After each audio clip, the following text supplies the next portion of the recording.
Le CAC 40 a perdu plus de 6% en 5 jours. Oui, plus de 90 milliards d'euros de capitalisation boursière perdue en une semaine à la Bourse de Paris. C'est la pire semaine depuis mars 2022, au moment de l'invasion russe en Ukraine.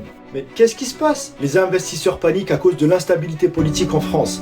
L'incertitude règne quant à l'arrivée possible au pouvoir du Rassemblement national ou du nouveau Front populaire. Et pourquoi ça inquiète les investisseurs? Pour plusieurs raisons, les promesses de baisse des taxes, le retour de certains impôts comme l'ISF, ou encore l'abrogation de la réforme des retraites inquiète, car elle creuserait le déficit public. Et tout cela entraîne de l'incertitude sur les marchés. Tiens, ça me rappelle un peu ce qui s'était passé avec Liz Truss au Royaume-Uni. C'est un peu ça. Lorsque Liz Truss avait annoncé son programme de baisse des impôts non financés, les marchés financiers n'avaient pas apprécié.